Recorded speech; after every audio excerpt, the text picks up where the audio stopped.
Good morning friend, કેમ છો? આગળના વિડીયો બધા ધ્યાનથી સમજ્યા હશો. ચેપ્ટરમાં ઘણી બધી થિયરીઓ આપણે અગત્યની સમજી ગયા છીએ.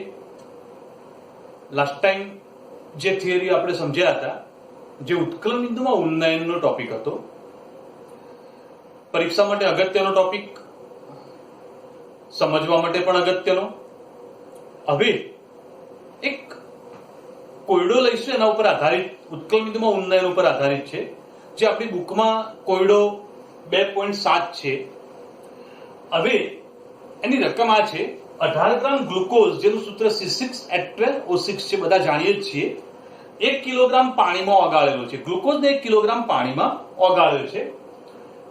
1.013 બાર દબાણે 1.013 બાર દબાણે પાણી કયા તાપમાને ઉકળશે? મતલબ 1.013 બાર દબાણ થયું તો એ વખતે જે તાપમાન હશે એ તાપમાન શું હશે? તે દ્રાવણનું ઉત્કલન બિંદુ હશે. ઓકે, તો મતલબ 1.013 બાર કહ્યું છે, મતલબ આપણને ઉત્કલન બિંદુ જ મળી જવાનું છે. બરાબર? તો બહુ સરળ વાત છે. ઉત્કલન બિંદુમાં ઉન્નયનનું જે સૂત્ર હતું એ સૂત્રનો ઉપયોગ આપણે અહીંયા આગળ કરીશું. સૂત્ર દર્શાવું, એના ઉપરથી એના પદો કઈ રીતે રકમમાંથી લઈશું.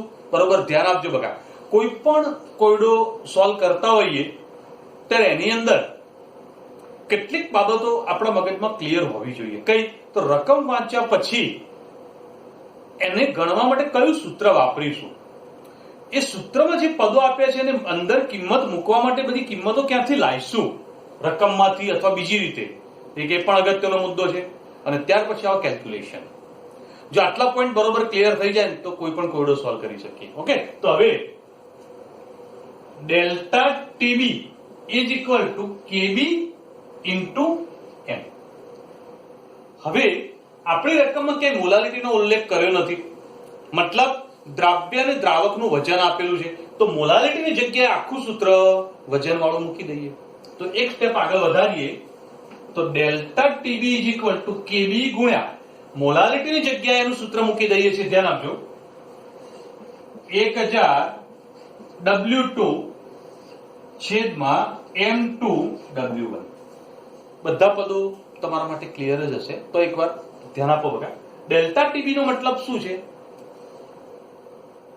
ઉત્કલન બિંદુમાં વધારો, ઉત્કલન બિંદુમાં ઉન્નયન. ઓકે, હવે કેબી મોલલ ઉન્નયન અચળાંક, W2 દ્રાવ્યનું વજન, દ્રાવ્યનું આણ્વિક અને દ્રાવકનું વજન, બધી કિંમતો આપણે રકમમાંથી મેળવવી છે. એક પોઈન્ટ દેખતા જઈશું અને સમજતા જઈશું. ડેલ્ટા ટીબી આપણે શોધવાનું છે. ચલો, પહેલી વાત, કેબી મોલલ ઉન્નયન અચળાંક અહીંયા આપેલું જ છે, 0.52 કેલ્વિન કિલોગ્રામ મોલ ઇન્વર્સ. હવે W2 દ્રાવ્યનું વજન, દ્રાવ્યનું વજન એટલે દ્રાવ્ય ગ્લુકોઝ છે, એને પાણીમાં ઓગાળ્યો છે, તો ગ્લુકોઝનું વજન કેટલું છે? 18 ગ્રામ. તો W2 થશે કેટલો? 18 ગ્રામ. M2 એટલે દ્રાવ્યનું આણ્વીય દળ. હવે દ્રાવ્યનું આણ્વીય દળ કેટલું? તો દ્રાવ્ય ગ્લુકોઝ છે, તો ગ્લુકોઝનું આણ્વીય દળ, ગ્લુકોઝનું આણ્વીય દળ 180 થશે. આપણે બધા જાણીએ છીએ 180 ગ્રામ પ્રતિ મોલ અથવા ગ્રામ મોલ ઇન્વર્સ. ઓકે, હવે W1 દ્રાવકનું વજન. હવે 1 2 સંજ્ઞા કોના માટે છે યાદ કરાવતો નથી, બરોબર? ક્લિયર છે. દ્રાવકનું વજન 1 કિલોગ્રામ પાણીમાં ઓગાળેલો છે, મતલબ દ્રાવકનું વજન 1 કિલોગ્રામ છે, પણ અહીંયા 1000 મૂકેલા છે, તેથી આપણે આ વજન ગ્રામમાં લઈશું. તો ધ્યાન આપજો બગા, 1 કિલોગ્રામ બરાબર 1000 ગ્રામ. 1000 ગ્રામ લઈ લીધું. બધી વાત સ્પષ્ટ થઈ ગઈ. ડેલ્ટા ટીબી મેળવવો છે. એકચ્યુઅલીમાં આપણે મેળવવાનું શું છે? પાણી કયા તાપમાને ઉકળે છે, એટલે કે દ્રાવણનું ઉત્કલન બિંદુ શોધવાનું છે. બરોબર? અને જે દ્રાવણ બન્યું છે એનું ઉત્કલન બિંદુ શોધવાનું છે. ડેલ્ટા ટીબી શોધી કાઢીશું તો આપણા માટે વાત સરળ થઈ જશે. તો અહીંયા આગળ ધ્યાન આપજો, કેબી બરાબર 0.52 1000 W2 18 M2 180 અને W1 મતલબ શું મૂકીશું તો અહીંયા આગળ પણ 1000. હવે 1000 નીકળી ગયા, અહીંયા આગળ નીચે 10 વધશે, 10 વડે ભાગીએ તો 0.052 કેલ્વિન. ઓકે, ડેલ્ટા ટીબી મળી ગયું. દ્રાવણનું ઉત્કલન બિંદુ શોધવું છે, હજી આપણો જવાબ બાકી છે. તો હવે આપણે જાણીએ છીએ delta TB is equal to TB minus TB. યાદ કરજો, ટીબી એટલે શું? દ્રાવણનું ઉત્કલન બિંદુ, અને ટીબી0 નો મતલબ શુદ્ધ દ્રાવકનું ઉત્કલન બિંદુ, એટલે કે પાણીનું ઉત્કલન બિંદુ. ક્લિયર? ટીબી શોધવાનું છે. ટીબી0 આ તરફ લાવી દઈએ, બરાબર? જો આને આ તરફ લાવી દઈએ છીએ તો એના કારણે શું થઈ જશે બગા?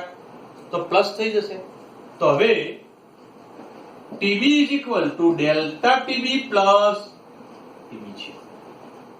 અંદર કિંમત એપ્લાય કરી દઈએ તો ડેલ્ટા ટીબી બરાબર આપણે જાણીએ 0.052 પ્લસ ટીબી0. પાણીનું ઉત્કલન બિંદુ 373.15. બરાબર? હવે આ બધાનો સરવાળો કરી દઈએ તો 373.202. તો ટીબી આટલા કેલ્વિન મળે. તો તમને દ્રાવણનું ઉત્કલન બિંદુ અહીંયાથી મળી જાય છે. તો ઉત્કલન બિંદુ કેટલું મળ્યું બગા? કોઈને કોઈ કન્ફ્યુઝન, મુશ્કેલી ના ખબર પડી હોય? બધાને ક્લિયર? ઓકે, તો આ કોયડો બહુ સરળ છે. કયા તાપમાને દ્રાવણ ઉકળે છે તો એ મેળવવું હોય તો એનું ઉત્કલન બિંદુ શોધવું, તો એના પેલા ઉત્કલન બિંદુમાં થતો ફેરફાર ગણી કાઢ્યો, એના પરથી દ્રાવણ. એકદમ સરળ છે, બરોબર? હવે બીજો કોયડો સોલ્વ કરીએ અને સમજીએ. ધ્યાન આપજો બગા. હવે બીજો કોયડો પણ સોલ્વ કરી દઈએ. ઓકે, કોયડો 2.8 છે.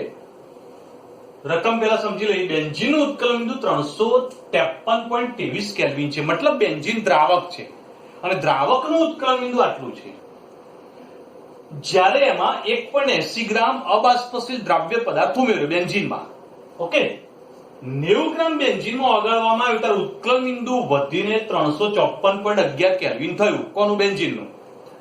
હવે ઉત્કલન બિંદુ જે દ્રાવણનું વધી ગયું ત્યારે દ્રાવ્યનું મોલર દળ ગણો. મતલબ અંદર તમે જે અજ્ઞાત પદાર્થ નાખ્યો છે એ અજ્ઞાત પદાર્થનો આણ્વીય દળ એટલે કે અણુભાર શોધવાનું છે.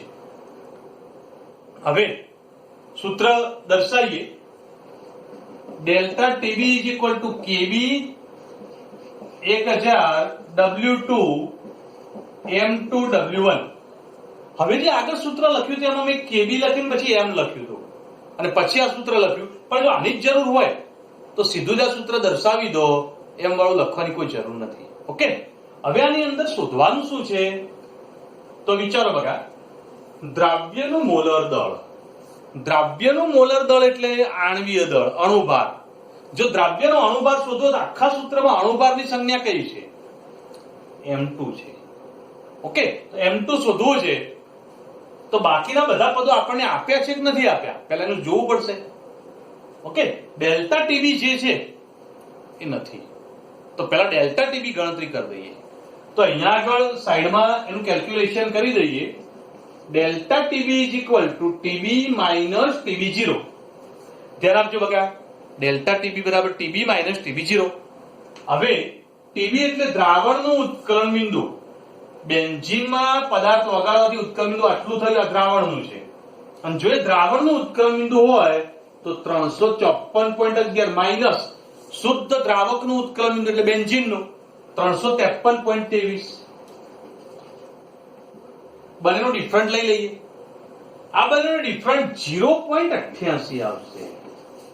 મતલબ ડેલ્ટા ટીબી તમારે ક્લિયર થઈ ગયું છે, બરોબર? ડેલ્ટા ટીબી ક્લિયર છે. હવે M2 ને શોધવો છે તો M2 ને કરતા બનાવીએ અહીંયા આગળ કેબી ગુણ્યા 1000 W2 ડેલ્ટા ટીબી W1.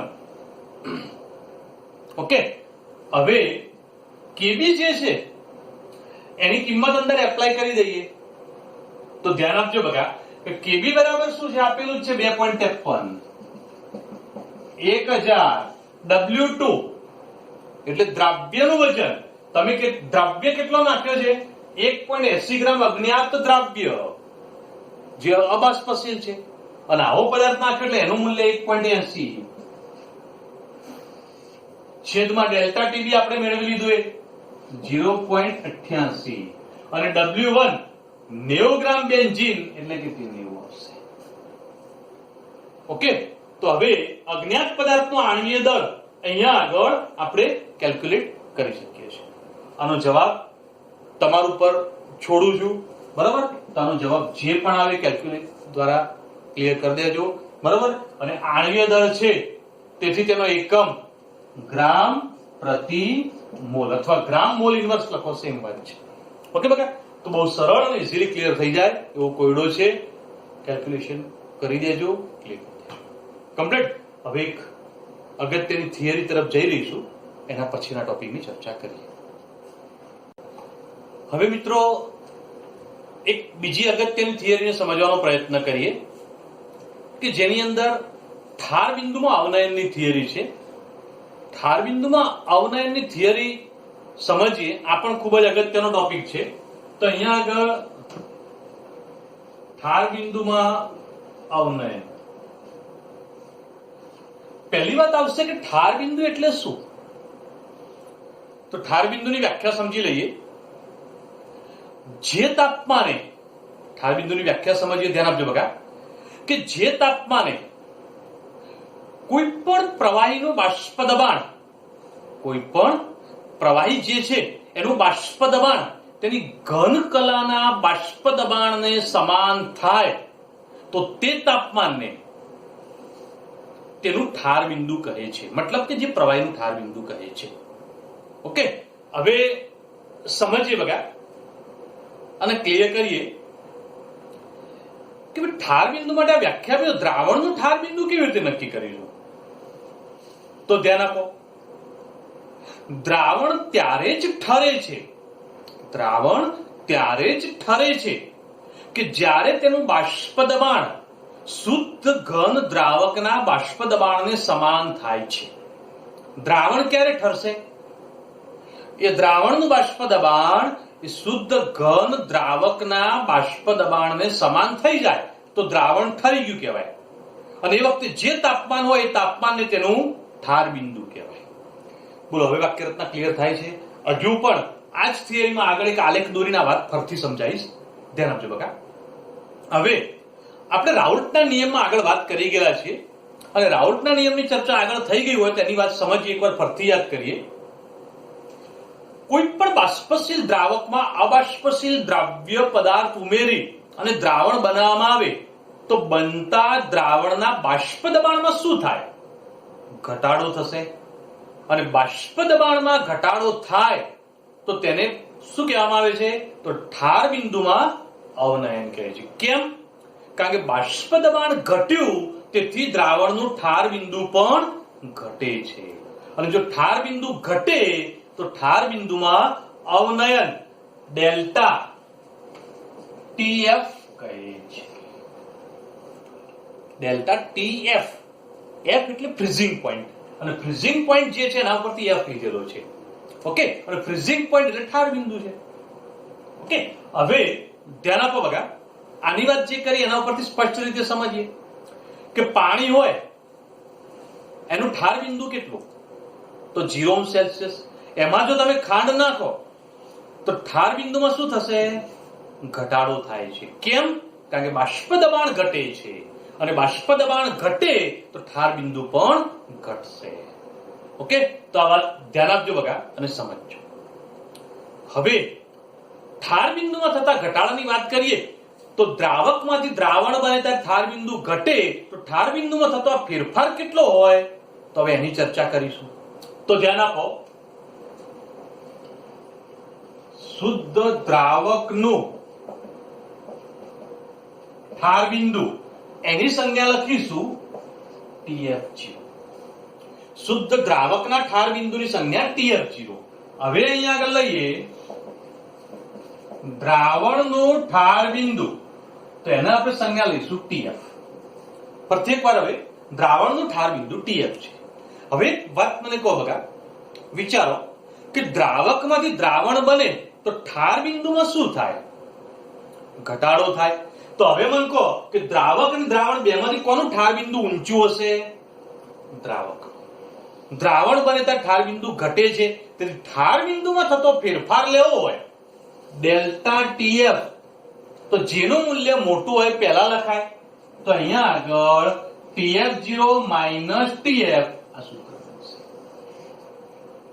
ઉત્કલન બિંદુમાં ઉન્નયન વાળી વાત હતી, ત્યાં આગળ સૂત્ર આનાથી ઊંધું હતું. યાદ કરો. અહીં ખાલી લખું છું, તમારી પરીક્ષામાં નથી લખવાનું, આપણી જાણકારી માટે.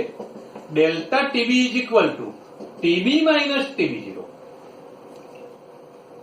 શું દર્શાવ્યું? TB એટલે દ્રાવણનું ઉત્કલન બિંદુ અને શુદ્ધ દ્રાવકનું ઉત્કલન બિંદુ. દ્રાવણમાંથી દ્રાવક બાદ કર્યા હતા. કેમ? કારણ કે ઉત્કલન બિંદુ વધે તેથી દ્રાવણનું ઉત્કલન બિંદુ મોટું હોય, દ્રાવકનું નાનું હોય, તેથી આ બેનો તફાવત લીધો. તો અહીંયા TB માઇનસ TB0 કર્યું, અહીંયા ઊંધું થઈ ગયું. TF0 minus TF. ઊંધું કેમ થયું? કારણ કે શુદ્ધ દ્રાવક કરતા તેમાંથી દ્રાવણ બને ત્યારે ઠાર બિંદુ ઘટે, અને ઘટે તેથી મૂલ્ય નાનું છે પાછળ લખાયું. તો ડેલ્ટા TF આ રીતે મળશે. ઓકે બકા? તો આ ધ્યાન રાખજો. હવે થોડી ચર્ચા આગળ કરીએ. તો અહીંયા આગળ મોલર અવનયન અચળાંક શું છે તેની ચર્ચા કરીશું. તો ધ્યાન આપો. કોઈ પણ શુદ્ધ દ્રાવક આપણે લઈ લઈએ તો 1 કિલોગ્રામ શુદ્ધ દ્રાવક હોય તેની અંદર 1 ગ્રામ આણ્વીય દળ જેટલો અબસ્પશીલ દ્રાવ્ય પદાર્થ ઉમેરી અને દ્રાવણ બનાવવામાં આવે તો બનતા દ્રાવણના ઠાર બિંદુમાં થતો ઘટાડો એક સમાન હોય છે, જેને મોલર અવનયન અચળાંક KF કહે છે. ઠાર બિંદુમાં થતો ઘટાડો એક સમાન હોય, બધામાં સરખો જ હોય. અને જો બધામાં ઘટાડો સમાન થાય તો આપણે કઈ રીતે ઓળખીશું? મોલર અવનયન અચળાંક. કેમ કે બધામાં સરખો હોય તે મૂલ્ય અચળ છે, અને અચળ છે તેથી તેને અચળાંક તરીકે ઓળખીશું. તો ફરીથી એકવાર સમજીએ બગા આ જ વાતને હવે ઉદાહરણ લઈને સમજવાનો પ્રયત્ન કરીએ. અને જો ઉદાહરણ લઈને સમજવાનો પ્રયત્ન કરીએ છીએ તો આપણે આગળ પણ ઉત્કલન બિંદુની વાત કરી, ત્યારે પણ વાત કરી હતી. અહીંયા આગળ ફરીથી 3 બીકર લઈ લઈએ અને ત્રણેયની અંદર 1 કિલોગ્રામ પાણી લઈ લઈએ. તો 1 કિલોગ્રામ પાણી આમાં લઈએ, 1 કિલોગ્રામ પાણી આમાં, 1 કિલોગ્રામ પાણી આમાં. ઓકે. હવે આપણે શું બોલ્યા? 1 કિલોગ્રામ દ્રાવક, જેમાં શું નાખવાનું? 1 ગ્રામ આણ્વીય દળ જેટલો અબાષ્પશીલ દ્રવ્ય ઘન પદાર્થ. હવે 1 ગ્રામ આણ્વીય દળ જેટલો એટલે તો તમે જે પદાર્થ નાખો એ 1 ગ્રામ આણ્વીય દળ એટલે એના અણુભાર જેટલું વજન ગ્રામમાં હોય એ રીતે નાખવાનું. 1 ગ્રામ એટલે 1 ગ્રામ નહીં, એના અણુભાર જેટલું વજન ગ્રામમાં. અને જો અણુભાર જેટલું વજન ગ્રામમાં નાખીએ તો આની અંદર શું નાખીએ છીએ? તો ખાંડ. હવે ખાંડનો અણુભાર કેટલો? 342. તો આની અંદર આપણે 342 ગ્રામ ખાંડ નાખીશું. 1 ગ્રામ અણુભાર જેટલું વજન. ઓકે. આમાં નાખો ગ્લુકોઝ. ગ્લુકોઝનો અણુભાર 180.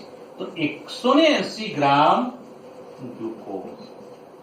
ખાંડ, ગ્લુકોઝ અને ત્રીજા બીકરમાં લઈએ યુરિયા. આગળ વાત કરેલી છે. ઓકે. તો 60 ગ્રામ યુરિયા. હવે ખાંડ, ગ્લુકોઝ અને યુરિયાના આણ્વીય દળ જે છે એ યાદ જ રાખજો. પરીક્ષામાં ગણવા નહીં બેસવાનું, ટાઈમ ના બગડવો જોઈએ. ઓકે. તો ખાંડનો અણુભાર 342, ગ્લુકોઝનો 180 અને યુરિયાનો 60 યાદ રાખી દેવાનું. 3-4 વાર રિપીટ કરજો. ઓકે. હવે ત્રણેયમાં પદાર્થનું દળ અલગ અલગ લીધેલું છે, વજન અલગ અલગ લીધું છે, છતાં પણ બધા દ્રાવણના ઠાર બિંદુમાં થતો ઘટાડો એક સમાન આવશે. ધારો કે પાણીનું ઠાર બિંદુ કેટલું છે? તો આપણે જાણીએ પાણીનું ઠાર બિંદુ 0°C. 342 ગ્રામ ખાંડ, 180 ગ્રામ ગ્લુકોઝ અને 60 ગ્રામ યુરિયા નાખો અને દ્રાવણ બનાવો તો ઠાર બિંદુમાં ઘટાડો થઈ અને -1°C ધારો કે થઈ ગયું. તો શું દર્શાવે છે? કે ઠાર બિંદુમાં થતો ઘટાડો દરેકમાં એક જ થયો. આમાં પણ એકનો ઘટાડો, આમાં પણ એકનો ઘટાડો, આમાં પણ એકનો ઘટાડો. જો બધામાં ઘટાડો સમાન થાય તો અચળ કહેવાય. અને જો અચળ કહેવાય તો જેને શું કહીશું આપણે? મોલર અવનયન અચળાંક કેએફ કહે છે. બોલો બકા, બોલ્યામાં કોઈ પ્રોબ્લેમ? કમ્પ્લીટ છે? હવે આ જે ઘટાડો છે એ દરેકમાં એક સમાન જ ઘટ્યો છે, બરાબર, જેને આપણે ઠાર બિંદુમાં અવનયન તરીકે પણ ઓળખી શકીએ છીએ, કારણ કે ઘટાડો થયો છે તેને અવનયન કહેવાય છે. તો ઠાર બિંદુમાં અવનયન ડેલ્ટા ટીએફ. તો અહીંયા આગળ જે ચર્ચા કરી, જે માહિતી ક્લિયર કરી, ધ્યાન રાખો. હવે આ ઘટાડો કોના ઉપર આધાર રાખે છે? અંદર ઉમેરેલા દ્રાવ્ય કણોની સંખ્યા ઉપર આધાર રાખે છે. કોના ઉપર આધાર રાખશે? સંખ્યા ઉપર. તો કણોની સંખ્યા ઉપર આધાર રાખે છે, પદાર્થના સ્વભાવ ઉપર નહીં. આગળ વાત કરી છે, છતાં એકવાર ફરતી જોઈએ. 342 ગ્રામ ખાંડ નાખો તો મોલના નિયમ પ્રમાણે કેટલા ખાંડના અણુ અંદર ઉમેર્યા કહેવાય? તો આપણે જાણીએ છીએ 6.022 ગુણ્યા 1023 અણુઓ ખાંડના ઉમેર્યા કહેવાય. 1 મોલ પદાર્થ નાખ્યો એટલે. તો ગ્લુકોઝ પણ સેમ 6.022 ગુણ્યા 1023 અણુઓ ઉમેર્યા છે, અને યુરિયાના પણ 6.022 ગુણ્યા 1023 અણુઓ ઉમેરેલા છે. તો દરેકમાં અણુઓની સંખ્યા સમાન છે, અને સમાન સંખ્યામાં અણુઓ ઉમેર્યા, તેથી જ આ ઘટાડો સમાન આવ્યો. તેથી શું કહી શકાય? ઠાર બિંદુમાં થતો ઘટાડો કોના ઉપર આધાર રાખે છે? કણોની સંખ્યા ઉપર આધાર રાખે છે, પદાર્થના સ્વભાવ ઉપર નહીં. કેવી રીતે? તો જોઈ શકાય છે કે ભાઈ પદાર્થનો સ્વભાવ તો બદલાવાનો છે. ખાંડ, ગ્લુકોઝ અને યુરિયા ત્રણ પદાર્થો અલગ અલગ છે, તો ત્રણેયનો સ્વભાવ પણ અલગ અલગ હોય. છતાં પણ ફેરફાર કેમ સમાન છે? કારણ કે ફેરફારનો આધાર કોના ઉપર છે? તેના કણોની સંખ્યા ઉપર આધાર રાખે છે, સ્વભાવ ઉપર નહીં. ઓકે બકા? તેથી આ ગુણધર્મ પણ સંખ્યાત્મક ગુણધર્મ કહેવાય. હવે આપણે ડેલ્ટા ટીએફ માટેનું સૂત્ર જોઈ લઈએ અને એની સમજૂતી મેળવવાનો પ્રયત્ન કરીએ. ધ્યાન આપજો બકા. હવે ઠાર બિંદુમાં અવનયન માટેના સૂત્રની સાબિતી જોઈ લઈએ બકા. તો સૂત્ર કેવી રીતે સાબિત કરીશું? તો ધ્યાન આપો, કોઈ પણ મંદ દ્રાવણ માટે તેના ઠાર બિંદુમાં અવનયન દ્રાવણમાં ઓગાળેલા દ્રાવ્યની મોલર સાંદ્રતાના સમપ્રમાણમાં હોય છે. ઓકે, ઠાર બિંદુમાં અવનયન એટલે ડેલ્ટા ટીએફ તેમાં ઓગાળેલા દ્રાવ્યની મોલર સાંદ્રતાના સમપ્રમાણમાં હોય છે, મતલબ તેની મોલાલિટીના સમપ્રમાણમાં છે. તો આ સંબંધ થઈ ગયો. હવે આપણે આગળ હમણાં જ ટોપિકમાં ચર્ચા કરી કે તેના ઠાર બિંદુમાં થતો ઘટાડો, જેને આપણે સમાન હોય જો બધામાં, તો આપણે શું કહ્યું હતું? મોલર અવનયન અચળાંક. અને જો અચળાંક હોય તો અચળાંક અહીંયા મૂકી દઈએ, તો delta TF is equal to KF into M. હવે દાખલાની ગણતરી માટે આ સૂત્ર ખૂબ અગત્યનું છે. એમ મોલાલિટી છે, મોલાલિટીની જગ્યાએ સૂત્રમાં આગળ કિંમત મૂકી દઈએ, તો delta TF is equal to KF ગુણ્યા 1000 W2 છેદમાં M2 W1. ઓકે, બધા પદો એકવાર રિપીટ કરી દઉં છું. ધ્યાન આપજો બકા, પરીક્ષા માટે આ સૂત્ર પણ ખૂબ જ અગત્યનું છે. તો ધ્યાન આપો, ડેલ્ટા ટીએફ ઠાર બિંદુમાં થતો ઘટાડો, મતલબ જે ફેરફાર થાય, કેએફ મોલર અવનયન અચળાંક છે, જે મૂલ્ય અચળ છે. W2 દ્રાવ્યનું વજન ગ્રામમાં, M2 દ્રાવ્યનો આણ્વીય દળ, અને W1 દ્રાવકનું વજન ગ્રામમાં. ઓકે, હવે આ સૂત્રમાં આપણે એક કેએફ અને એક M2 બેને કરતા બનાવી અને નવા બે સૂત્રો ક્લિયર કરીએ. આમાંથી જ મેળવેલા સૂત્રો છે, બહુ તકલીફ પડે એવું નથી. તો હવે પહેલા કેએફ અને M2, પહેલા M2 ને કરતા બનાવી દઈએ. તો M2 ઇઝ ઇક્વલ ટુ શું થશે? કેએફ 1000 W2 છેદમાં ડેલ્ટા ટીએફ W1. ઓકે, એક આ સૂત્ર મળ્યું. હવે કેએફ ને કરતા બનાવું છું. ધ્યાન આપજો બકા, કેએફ બરાબર delta TF into M2 W1 છેદમાં 1000 W2. સૂત્રો આ બે તૈયાર કરવા કોઈ જરૂરી નથી. કેમ? કારણ કે આ બંને સૂત્રો જે છે આપણા મૂળ સૂત્ર ઉપરથી મેળવેલા સૂત્રો છે, સરળતાથી મળી જ જવાના છે, આના ઉપરથી મેળવેલા છે એટલે. ઓકે, હવે kf નો એકમ કયો?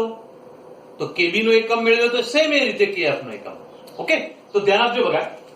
ડેલ્ટા tf તો મતલબ શું થયું? તાપમાનની વાત આવે, અને જો તાપમાન આવે એનો એકમ કેલ્વિન. બરાબર. હવે અહીંયા ધ્યાન આપો બગા. W1 દ્રાવકનું વજન છે ગ્રામમાં, પણ ભાગ્યા 1000 છે એટલે કિલોગ્રામ થઈ જાય, તો કેલ્વિન પછી કિલોગ્રામ. બરાબર. હવે m2 અહીંયા નીચે લઈ જાઓ તો વજન ભાગ્યા આણ્વીય દળ. જો વજન ભાગ્યા આણ્વીય દળ કે તો મોલ થાય, છેદમાં મોલ આવે. ઉપર લઈ જઈએ તો મોલ ઇન્વર્સ તેનો એકમ. હવે ધ્યાન આપો બકા, મેં તમને આગળ પણ વાત કરી છે, કેલ્વિનની જગ્યાએ સેલ્સિયસ પણ લઈ શકો છો એકમમાં. તો આની જગ્યાએ degree Celsius, kilogram, mall inverse પણ તમે લઈ શકો છો. તો બંને એકમ લઈ શકાય, તાપમાન ગમે તે લઈ શકાય. કેવી રીતે? ઉત્કલન બિંદુમાં ઉન્નયનની થિયરી જોજો. કેલ્વિન અને કિલોગ્રામ બંને એકમ વાપરી શકાય, મેં વાત કરી હતી. ઓકે, તો ત્યાં આગળ ક્લિયર હશે, આગળના એપિસોડમાં જોઈ લેજો. હવે અહીંયા આગળ kf નું એક બીજું સૂત્ર આવે છે, જે અહીંયા આગળ સીધું દર્શનના પદો સમજી લઈશું. તો ધ્યાન આપો બગા. kf બરાબર r m1 tf02 છેદમાં 1000 ગુણ્યા ડેલ્ટા ફ્યુઝન h. બધા પદો સમજાઈ દો. ઓકે, kf તો ક્લિયર છે, મોલલ અવનયન અચળાંક. ઓકે, r છે વાયુ અચળાંક છે, અને વાયુ અચળાંકનો એકમ એ ડેલ્ટા h ના એકમ ઉપર આધાર રાખે. આગળની ચર્ચા મેં કરી હતી, તમને આગળ વાત સમજાઈ હતી. બરાબર. તો આગળના એપિસોડમાં r ના મૂલ્ય કેવા લઈ શકાય એની ચર્ચા થઈ ગયેલી છે, એકવાર રિપીટ કરીને જોઈ લેજો. ચલો, m1 દ્રાવકનું આણ્વીય દળ, જે દ્રાવક તમે લીધો હોય એનો.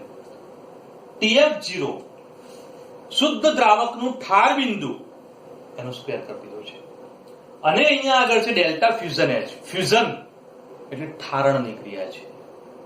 ઓકે, તો મતલબ કોઈ પણ પ્રવાહી જ્યારે ઠરે અને ઘન અવસ્થામાં આવે ત્યારે દરમિયાન એન્થાલ્પીમાં જે ફેરફાર થાય એ ફેરફારનું મૂલ્ય અહીંયા લેવાનું છે. ઓકે, અથવા ઘનમાંથી પ્રવાહીમાં રૂપાંતરણ થાય તે દરમિયાન એન્થાલ્પીનો ફેરફાર. વાત સેમ આવશે. ઓકે બકા, પણ ખાલી ચિહ્નનો ફરક પડશે. પેલી પ્રક્રિયા ઉષ્મા શોષક હશે, એક પ્રક્રિયા ઉષ્મા ક્ષેપક હશે, પણ મૂળ તો વાત શું છે? ઉષ્માનો ફેરફાર પ્રવાહીમાંથી ઘનમાં અથવા ઘનમાંથી પ્રવાહીમાં, કોઈ પણ. તો અહીંયા આગળ ફ્યુઝન એટલે પિઘલન થાય, તો ઘનમાંથી પ્રવાહીની વાત આવે એ તમે લઈ શકો છો. તો અહીંયા આગળ આ સૂત્ર પણ આપણા માટે અગત્યનું છે. હવે એક આલેખ અહીંયા આગળ સમજવો છે, ખૂબ અગત્યની વાત છે, ધ્યાન આપજો બગા. તો આલેખની અંદર અહીંયા આગળ બાષ્પ દબાણની વાત કરીશું, અને અહીંયા આગળ તાપમાનની વાત કરીશું કેલ્વિનમાં. ઓકે, હવે આ જે આલેખ આપણે દર્શાવવો છે કે જેની અંદર ધ્યાન આપજો બગા, આ જે ભાગ દર્શાવે એ શીત દ્રાવક માટે છે. શીત દ્રાવકનો મતલબ દ્રાવક જ્યારે શીત થઈ જાય, મતલબ ઘન અવસ્થામાં આવી જાય ત્યારનો સ્કેલ છે. બરોબર. હવે ધ્યાન આપો, અહીંયા આગળ આ બિંદુએથી લઉં છું. હવે આલેખની આગળની ચર્ચા અહીંથી એક આલેખનો પોઈન્ટ આ રીતે મળે છે, અને જો આ રીતે મળે તો આ જે છે દ્રાવક માટે છે. હવે જ્યારે દ્રાવક નું તાપમાન ઘટાડવામાં આવે ત્યારે તેનું બાષ્પ દબાણ શુદ્ધ દ્રાવક જે હોય એની ઘન અવસ્થાના બાષ્પ દબાણ જેટલું થઈ જાય તો તેનું ઠાર બિંદુ કહેવાય. વ્યાખ્યા યાદ કરજો, આગળ થોડી વાત જોજો. બરોબર. તો અહીંયા આગળ જો દ્રાવકનું બાષ્પ દબાણ ઘટીને આટલા આવી ગયું, જો અહીંયા આવી જાય છે તો એ વખતે જે તાપમાન હોય એ તાપમાન શું કહેવાય? એ પ્રવાહીનું ઠાર બિંદુ કહેવાય. તો અહીંયા આગળ આપણે TH0 આગળ જ્યારે ક્લિયર કર્યું ત્યારે ટોપિક આ જ વિડીયોમાં યાદ કરજો, જોજો. કોઈ પણ દ્રાવણ ત્યારે જ ઠરે, કોઈ પણ દ્રાવણ ત્યારે જ ઠરે. બરાબર. તો આ લેખમાં થોડી આગળ વાત દર્શાવી દઈએ. કોઈ પણ દ્રાવણ, હવે આ દ્રાવણ માટેનો આલેખ છે, કોઈ પણ દ્રાવણ ત્યારે જ ઠરે જ્યારે તેનું બાષ્પ દબાણ શુદ્ધ ઘન દ્રાવકના બાષ્પ દબાણ જેટલું થઈ જાય. તો હવે જો દ્રાવણ ક્યારે ઠરશે? જ્યારે તેનું બાષ્પ દબાણ શીત દ્રાવક એટલે શુદ્ધ ઘન દ્રાવક ના બાષ્પ દબાણ જેટલું આવી ગયું તો એનું ઠાર બિંદુ કહેવાય. બોલો આગળનું વાક્ય હવે મગજમાં બેસશે. ઓકે, ફરીથી એકવાર જુઓ. કોઈ પણ દ્રાવણ ત્યારે જ ઠરે. દ્રાવણ ક્યારે ઠરે, ક્યારે ઘન બને? જ્યારે તેનું બાષ્પ દબાણ એ શીત દ્રાવક એટલે ઘન દ્રાવકના બાષ્પ દબાણ જેટલું બાષ્પ દબાણ થઈ જાય ત્યારે તે ઠરી જાય. બોલો હવે વાત ક્લિયર થાય છે? ઓકે, તો હવે આ બંનેનો ડિફરન્સ ડેલ્ટા ટીએફ કહેવાય.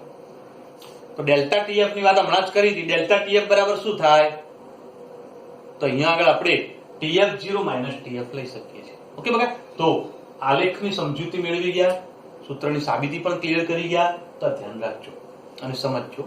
તો અહીંયા આગળ આપણે આ ચર્ચા કરી ગયા, જે માહિતી ક્લિયર કરી ગયા એ ઠાર બિંદુમાં અવનયન માટેની વાત હતી. હવે એક બે ટોપિક એવા ચર્ચા કરવી છે કે જે તમારે MCQ માટે જરૂર પડશે, તો એવા એક ટોપિકની પણ ચર્ચા અહીંયા સમજાવું. ધ્યાન આપજો બકા, બરોબર? તેની ચર્ચા કરીએ છીએ. મિત્રો આગળના ટોપિકની અંદર વાત આવે છે કે બે કોયડા આપેલા છે, જે ઉત્ક્લન બિંદુમાં ઉન્નયન માટે હમણાં જ આપણે બે કોયડા જે મેળવ્યા હતા, જેમાં દ્રાવણનું ઉત્ક્લન બિંદુ કેટલું થાય એની ચર્ચા કરી હતી. તો અહીંયા આગળ દ્રાવણનું ઠાર બિંદુ કેટલું થાય અને M2 મેળવવાની વાત છે. બે કોયડા હોમવર્કમાં આપું છું, ગણતરી ક્લિયર કરી દેજો. ઓકે, જો કોઈ કન્ફ્યુઝન લાગે તો મારા નંબર ઉપર મેસેજ સેન્ડ કરજો, સોલ્યુશન તમને મોકલાવીશ. બરોબર? હવે MCQ ટૂંકા પ્રશ્નો સમજવા માટેની થોડી ચર્ચા કરવી છે. ધ્યાન આપજો. બે કોયડા કયા? ઠાર બિંદુમાં અવનયનની થિયરી પછીના બે કોયડા. ઓકે, ચલો હવે એક વાત સમજવી છે બકા, કે આપણે સમજ્યા હતા કે ઉત્કલન બિંદુમાં ઉન્નયન હોય કે ઠાર બિંદુમાં અવનયન હોય, આ બંને ગુણધર્મો સંખ્યાત્મક ગુણધર્મો છે. જો બંને ગુણધર્મો સંખ્યાત્મક હોય તો કણોની સંખ્યા ઉપર આધાર રાખે. જો વિયોજન થાય તો કણોની સંખ્યા વધી જાય, અને જો કણોની સંખ્યા વધે તો પછી ઠાર બિંદુ અને ઉત્કલન બિંદુ બંને બદલાય. તો હવે એ વાતની ચર્ચા સમજવા માટે અહીંયા આગળ થોડી ચર્ચા કરાવું છું. ધ્યાન આપો. તો અહીંયા આગળ ધ્યાન આપજો બગા. દ્રાવણનું ઉત્કલન બિંદુ એ વિયોજન ના સમપ્રમાણમાં છે. મતલબ જેટલું વિયોજન વધુ થાય એટલું દ્રાવણનું ઉત્કલન બિંદુ વધે. દ્રાવણનું ઉત્કલન બિંદુ વધે એવું કહું છું. ઓકે, અને અહીંયા આગળ દ્રાવણનું ઠાર બિંદુ એ વિયોજનના વ્યસ્ત પ્રમાણમાં છે. મતલબ જેટલું વિયોજન વધુ એટલું દ્રાવણનું ઠાર બિંદુ નીચું. તમને પ્રશ્ન છે કે આવું કેવી રીતે? તો એકાદ ઉદાહરણ લઉં, ધ્યાન આપજો બકા. ચલો સમજો. 1 molar glucose, 1 molar NaCl, 1 molar અહીંયા આગળ CaCl2. મેં 3 પદાર્થ લીધા છે. આ 3 પદાર્થની વાત કરીએ તો હવે વિચારો કે ત્રણેયમાંથી કોનું ઉત્કલન બિંદુ સૌથી ઊંચું હશે? તો દ્રાવણ A, દ્રાવણ B અને દ્રાવણ C, 3 દ્રાવણ છે. ત્રણમાંથી કોનું ઉત્કલન બિંદુ સૌથી ઊંચું? તેની વાત સમજવી છે. તો અહીંયા આગળ આપણે વાત કરી હતી સંખ્યા સાંદ્રતાની, સંખ્યાત્મક ગુણધર્મનો એક ટોપિક સમજ્યા ત્યારે. તો ત્રણેયની સંખ્યા સાંદ્રતા નક્કી કરી દો. તો મતલબ વિયોજનના આધારે આમાં કણ એક જ હોય, આમાં કણ 2 બને ને આમાં કણ 3 બને. યાદ છે? સમજાવ્યું તો આગળ. ગ્લુકોઝમાં વિયોજન ના થાય, Na+ ને Cl- 2 બને, Ca2+ ને 2Cl એટલે 3 બને. તો હવે સંખ્યા સાંદ્રતાની 1 મોલર અને 2 મોલર અને 3 મોલર. તો દ્રાવણનું ઉત્કલન બિંદુ એ વિયોજનના સમપ્રમાણમાં છે. મતલબ જેટલું વિયોજન વધે એટલી સંખ્યા સાંદ્રતા વધે તેટલું ઉત્કલન બિંદુ વધે. તો હવે ધ્યાન આપો બકા, A, B અને C ત્રણ દ્રાવણ છે. ત્રણેયમાંથી કોનું ઉત્કલન બિંદુ વધારે હશે? તો C નું. કેમ? કારણ કે તેમાં વિયોજન સૌથી વધુ થયું છે અને વિયોજન વધે, સંખ્યા સાંદ્રતા વધે તેમ ઉત્કલન બિંદુ વધે. બરાબર? તો વિયોજનને બીજા અર્થમાં સંખ્યા સાંદ્રતા સાથે પણ સમજી લેજો. હવે ઠાર બિંદુની વાત કરીએ તો ઠાર બિંદુમાં વ્યસ્ત પ્રમાણમાં છે. તો જેટલા કણોની સંખ્યા વધતી જાય એટલું ઠાર બિંદુ ઘટતું જાય, એટલું ઠાર બિંદુ નીચું જાય. તો કોની અંદર કણોની સંખ્યા સૌથી વધારે છે? સી દ્રાવણમાં. તો તેનું ઠાર બિંદુ સૌથી નીચું હશે. તો ઠાર બિંદુ માટે સંબંધ ઊંધો થઈ જશે. તો અહીંયા આગળ ઉત્કલન બિંદુ અને ઠાર બિંદુ. તો બરોબર ધ્યાન આપજો બગા, કોઈ પણ આવો એમસીક્યુ બને તો ક્લિયર કરી દેવાનું. પણ આ પોઈન્ટ ક્યારે લાગુ પાડીશું? સમાન સાંદ્રતા હોય ત્યારે. સાંદ્રતા અલગ અલગ હોય તો પછી સંખ્યા સાંદ્રતા ધ્યાનમાં લઈ લેવાની. ઓકે, એક બીજું ઉદાહરણ સરસ આપું, ધ્યાન આપજો. 0.1 molar NaCl. Okay, 0.3 molar glucose, 0.2 molar BaCl.